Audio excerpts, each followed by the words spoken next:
Hey everyone, what's going on? It's 2 minutes to review. It's Matt. And it's Zach. Longest album review in under 2 minutes wins. This, you've clicked on the picture, is another one of the most anticipated albums of 2023. It is the brand new one from Avenged Sevenfold. They're back. They are back and more polarizing than ever, dare I say.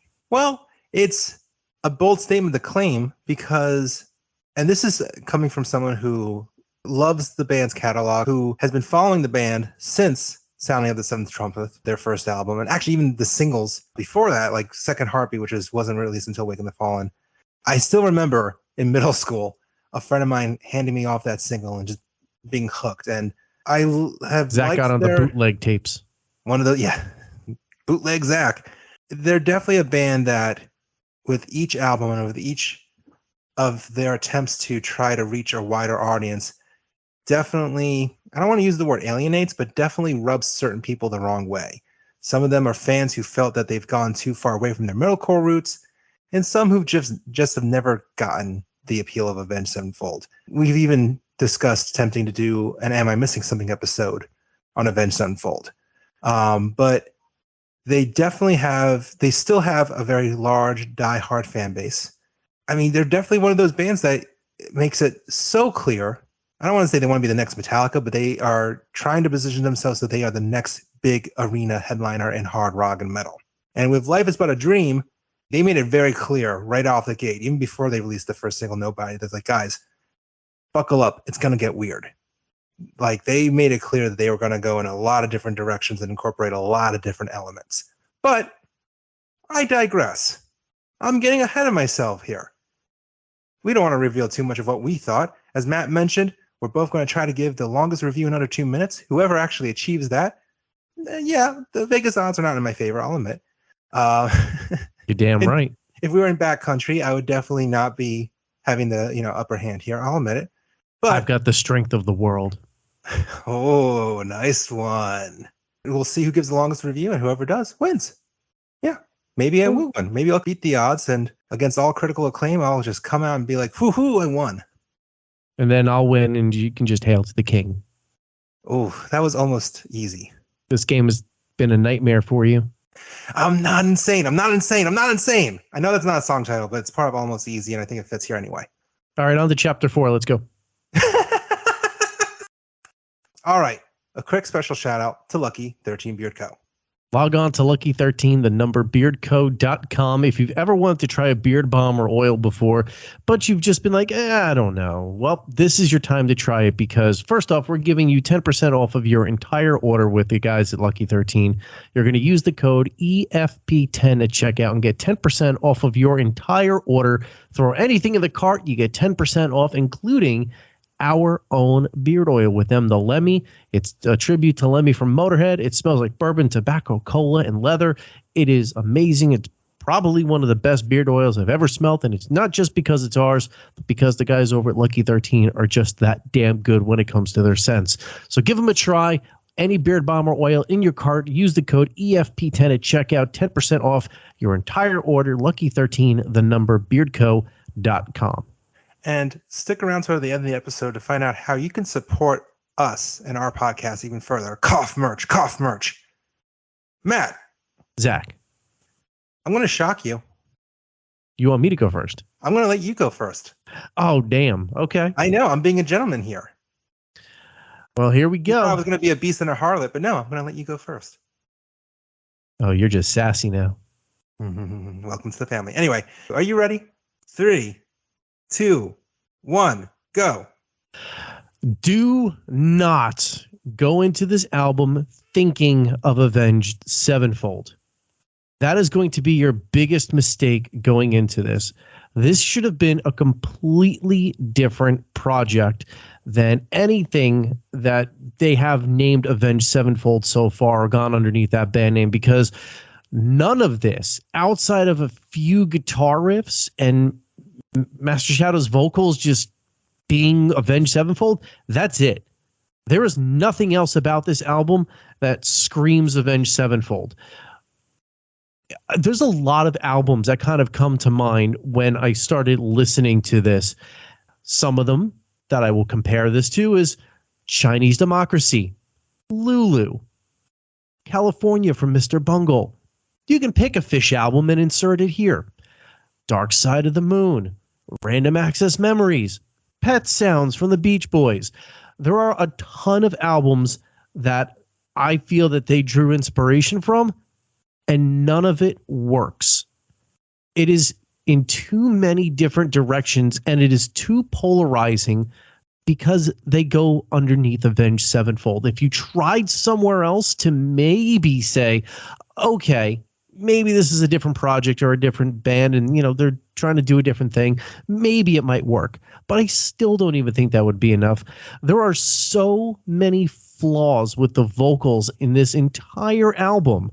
While recent great vocal performances like James Hetfield on Metallica's latest 72 Seasons or Jay Buchanan's on the Rival Sons' latest Dark Fighter are incredible, and it shows how you need to do vocals. The vocals here for Master Shadows are all sorts of all over the board, and one of the reasons why I bring in Random Access Memories is because they try the Daft Punk kind of breathy electronic-y vocals, and what works with Daft Punk is that they are expressive and they're the only things in the mix, where Avenged Sevenfold, they layer so much stuff in here that they just get buried and cluttered, and it sounds clumsy. It sounds like they tried to do a heavy rock art / metal concept album and they just didn't know what they were doing. And overall, I'm just going to leave off with saying, what the fuck did I just listen to? But how did you really feel? Tell me, out of 5 death bats / stars, what would you give this album? Some people are going to criticize me, and I know why, for multiple reasons. Because I don't know what I'm talking about. You don't know Avenged Sevenfold. You're just hating on the guys because it's not Avenged Sevenfold and it's not Waking to Fallen. Yeah, I know, but the band set a precedent of what they were supposed to be, and they have deviated so far off of that. Like their last one that they put out, The Stage, yeah, that one was decent. It was a surprise album. It was decent, and they went off and they started to do a little bit more proggy types of metal, and that's fine. It worked. This thing is just a hot plate of garbage. Like, there are so many things I think that they took and put on a wall as a vision board of what they wanted this album to be, and it just doesn't work. Like, there is nowhere in the world where Avenged Sevenfold fans were like, you know what? Let's put some Daft Punk in here. Let's put some Mr. Bungle in here. Let's put some Frank Sinatra in here. None of this works together. But out of 5 death bats. I'm getting to that. Out of the death bats, I would say you have to shock one death bat to life in order for me to give it 1 star. So Sorry. So 0 stars. I'll give it 1.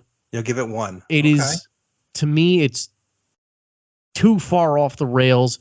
It is not good. And I'm going to mention one thing, and I'm going to hold everybody in suspense on this until after you're done with your review, that I can prove that they ran out of creative ideas.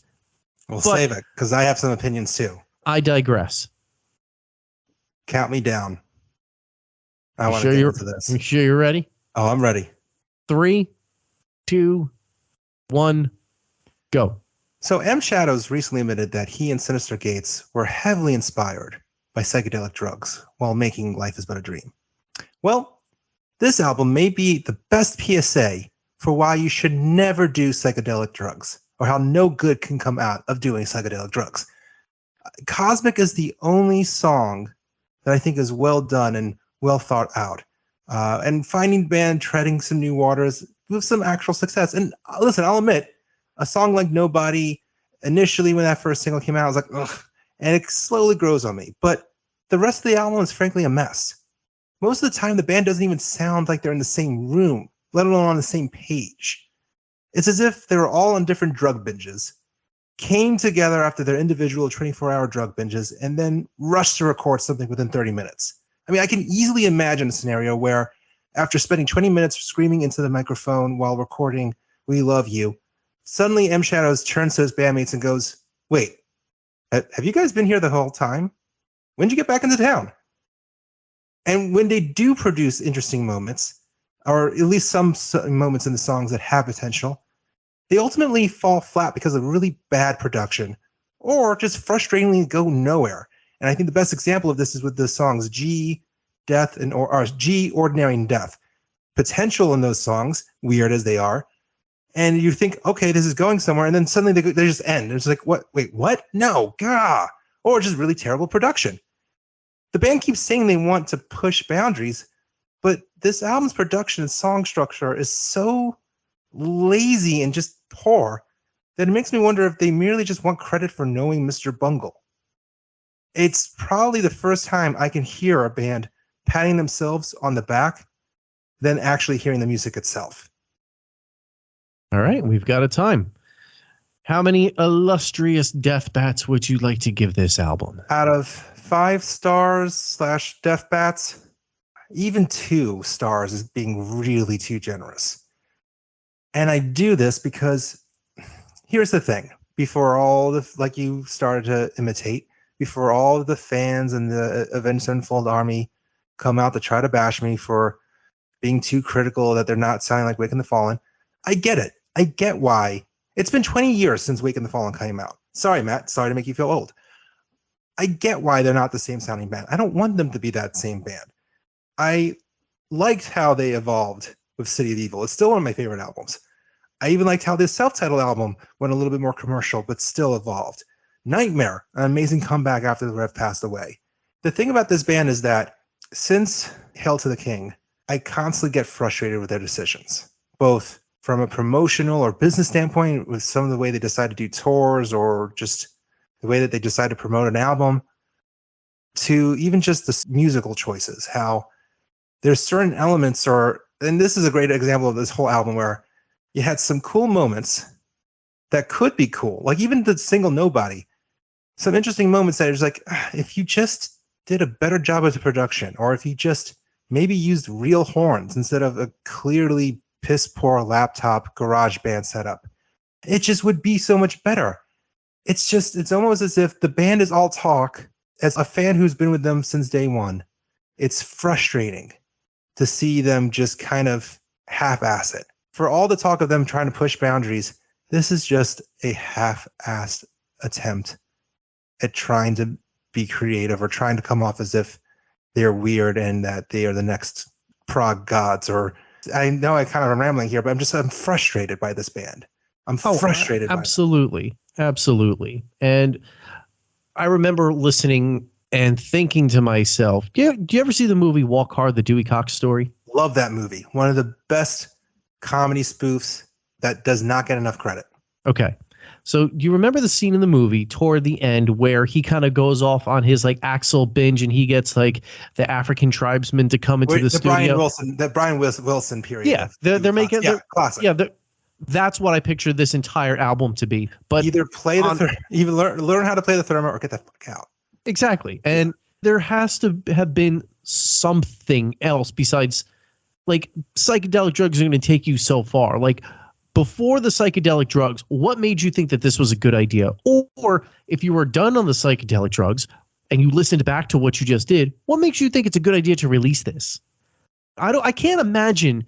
And somebody, because internet is going to tell me that this is a great album from Avenged Sevenfold. And I would love for somebody to explain to me what you love about this album, because nothing on here is enjoyable in my opinion. And before anyone goes, well, if you listen to my Mr. Bungle, you'd get it. No, I love Mr. Bungle. I love that self-titled, the first album. And I actually think you've defended them to me multiple times. Yeah, I will always defend them. And I actually think Mike Patton has a good argument to sue Avenged Sevenfold, not necessarily because his album sounds so much like Mr. Bungle, but with all the comparisons, he could be like, yo, no, this is bad representation of what we actually are. This is slander, comparing this album to us. How dare you? I mean, I think you actually gave a little too much credit with all those albums that you named. Like, because they're trying to be them, and it just doesn't ever work. And these are like great examples of like art rock or art pop or art metal, you know, depending on how you want to classify them. Like, some of them are great examples, like, you know, Dark Side of the Moon, Random Access Memories. You know, I love Daft Punk. Fish, any one of their albums, Fish is great, but to me, Mr. Bungle just never did it for me, and I'll be the first to admit it. And we've had this conversation before. But then Chinese Democracy and Lulu, like they feel like they're trying to be art for art's sake, and some of it kind of works, like in Chinese Democracy, and Lulu is just terrible. Like I'll be the first to admit that I love Metallica. I don't know what the fuck they were thinking doing Lulu. This is the same thing here. It's like, this is Avenged Sevenfold's Lulu. I feel like I've never heard an album try so hard and so little at the same time, if that makes sense. And also, one last point too. I mean, I also kind of get like they are definitely inspired by maybe some modern hip hop that's definitely more on the simplicity side and using some more just keyboard stuff and drum beats and everything. But that doesn't work here because you have masterful musicianship. I mean, Sinister Gates is an amazing guitarist who does not get enough credit. Brooks Wackerman, who's been with the band now since 2016, is one of the best drummers in punk rock. Way too technical of even some of the punk bands he's been in. And I almost feel like I could hear him being like held captive on this album. It's like, dude, you have one of the best drummers here. And they let him kind of go a little wild here and there. And someone's like, all right, that's enough. Go back to your cage. Go back to your cage. Like, it's just like mind-boggling how you have some incredible musicianship and I will give them credit for trying to incorporate new sounds, but it's just almost like they're just doing it for the sake of doing it. This isn't even trying new sounds. This is, hey, we found out how to make all these sounds that all these other bands use. Let's just throw them all on an album and see what happens. And I mentioned it earlier that I can show you one specific spot on this album where they clearly ran out of things and they just wanted to start filling space. What is that moment? That moment is on Mattel. First off, why? Like you couldn't come up with anything else other than Mattel for a song name? I smelled the plastic daisies. The lyric in the song. A great lyric, huh? Good afternoon, good evening, and good night. Sang like he came up with this great, great lyric when not even 5 minutes earlier, he probably watched The Truman Show. How the hell do you put The Truman Show on this album? Did the movie need to really be rehashed? I feel like the other problem, and this is kind of a similar problem that they ran into at the stage, which compared to this album seems a lot more focused, is that they keep going on about having this big grand concept, and they love concept albums. They'll be the first to admit that Operation Mindcrime from Queensryche, anything by Dream Theater has just been huge inspirations on them. But for whatever reason, they either can never fully commit to doing a concept album, or at least putting in enough time and effort to actually create something from start to finish that's a solid concept that makes you go, oh, okay, wow, this is a brilliant concept. Or they're just, and I hate saying this out loud because I am a fan, they're just not creative enough to actually think of a good concept album. They almost approach everything like it's a concept album, and then you're like, but wait, what is this though? This feels all over the place. A broad idea is not a concept. It just sounds like pretentiousness to be pretentious. And that's a good way to say it.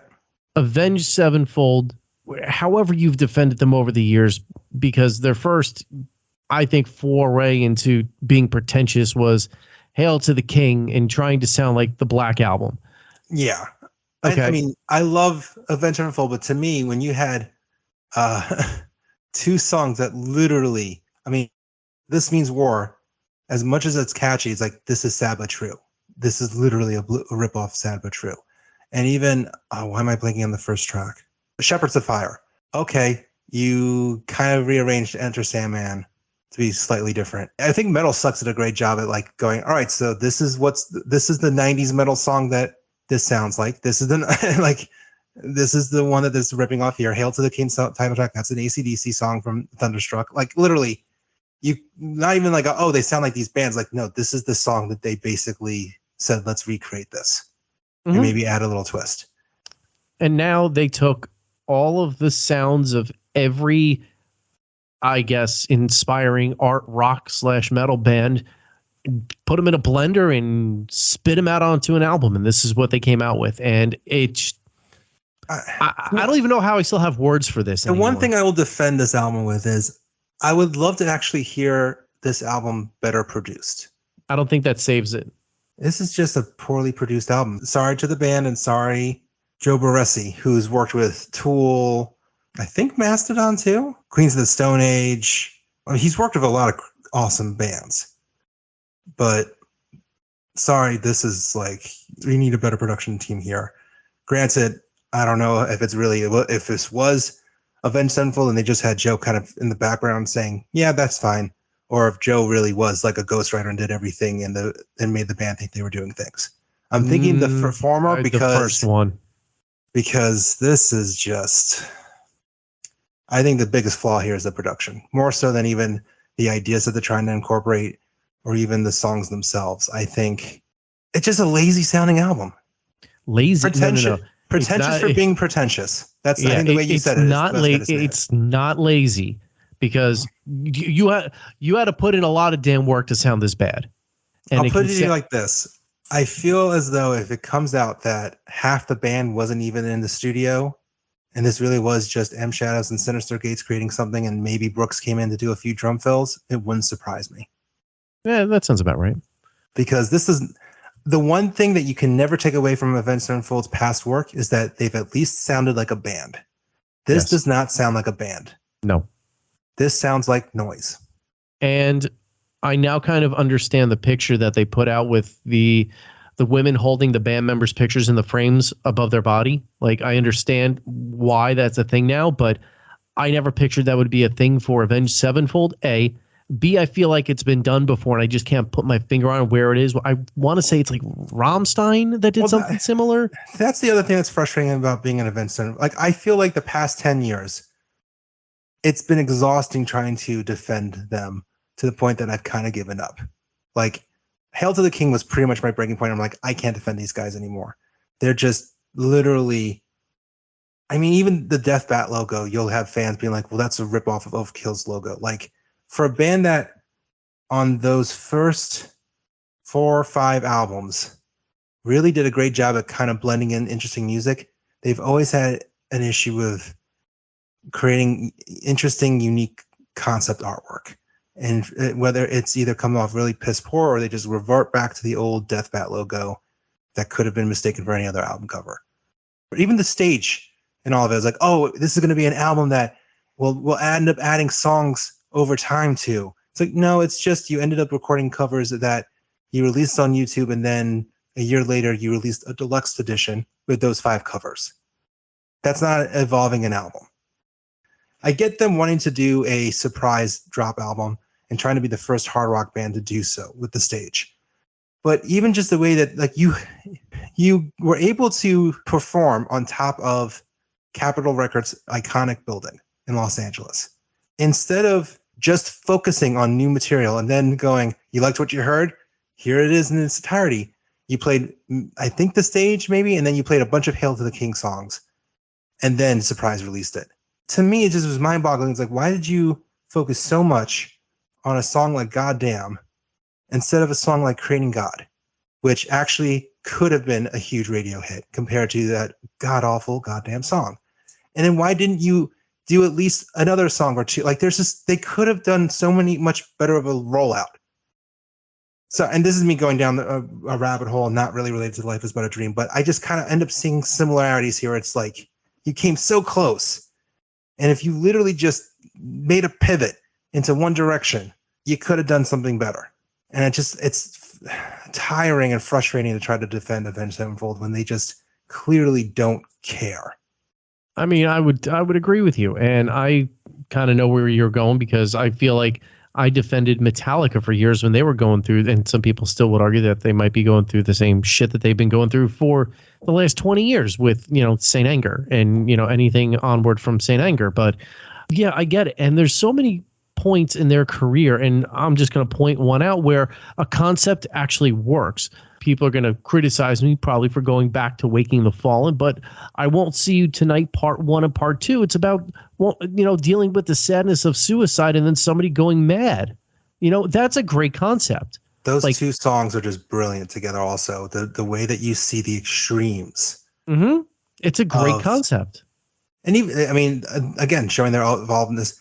I always loved City of Evil. I know that a lot of people kind of criticize this as them trying to sound like Guns N' Roses meets Iron Maiden, but there were some great songs there, and at least you kind of got the concept of them trying to add in a little danger back into rock music. But here, you want to talk about that album? Let's talk about Strength of the World. That's a great theatrical song. Even the Wicked End. It's funny, like they said that they made the self-titled album because they realized their songs were too fast for people at hard rock shows to really enjoy them. They didn't have enough groove. I'm like, I'm sorry, were we listening to the same album? There's a lot of freaking cool groove with City of Evil. Like, there's some fast moments that like definitely you can hear where like they talk about they were trying to channel Children of Bodom, but like I don't know. Like, and this is coming from someone who actually loves the self-titled album too, who thinks Afterlife is a brilliant song. Also a great concept. Hell, even a Little Piece of Heaven. They were able to capture what A Nightmare Before Christmas would sound like as a metal song. And it worked. It's still, to me, a great song. And to me, that's an awesome concept. And if they did more in that kind of direction, I would have been thrilled. I think that is kind of an interesting art / kookiness meets metal that I wish they kind of explored a little bit more. But here we are. With Life is But a Dream. And I don't know how either one of us didn't talk about this yet. The fuck is up with the name of this album? It sounded like a Beach Boys album. Like that's the first thing that I thought of when I heard of Life is But a Dream. They're trying to incorporate some of the spaciness and some of the, oh God, I'm going to hate saying this out loud and I'm probably going to get crap for this. They're trying to make their Pet sounds. This is their attempt at making the metal version of Pet sounds, or the hard rock version, I should say, of Pet sounds. Kill me now for saying that out loud, but that's what they're still trying because it didn't work. But I think that's kind of their mentality of like the way that the Beach Boys kind of reinvented themselves with incorporating some psychedelic elements. That's what they're kind of trying to do it in the modern age. There's ways to do it and there's ways not to do it. Like we just reviewed Sleep Token, and if you want to incorporate different sounds and make yourself, distinct, that's probably one of the best examples modern on how to do that. Well, all I'll say in that regards is go ahead and listen to our review of that album and you'll maybe hear conflicting thought from me on that episode. But I digress. I see what you're trying to do, and I digress. At this point, I'm done talking about this album. And you know what? Yeah, no. Because none of it really matters. What really matters is who between the two of us was able to give the longest review in under 2 minutes, and whether either of us actually succeeded. Matt, would you like to guess if you actually succeeded or not? No, I didn't. You definitely didn't. Nope. In fact, you came in at 2 minutes and 43 seconds. Well done. You had a lot of thoughts. You didn't let any damn clock get in your way. Nope. You weren't feeling as angry as I was. Which is surprising. Because I feel like I wasted my time. A lot of my time. But you wasted exactly 1 minute less than me. You did 1 minute 57. Whoa. You won on one of the most awful albums of the year. I'll take it. I can't even think of a fun Avenged Sevenfold pun at this point. But I'll take it.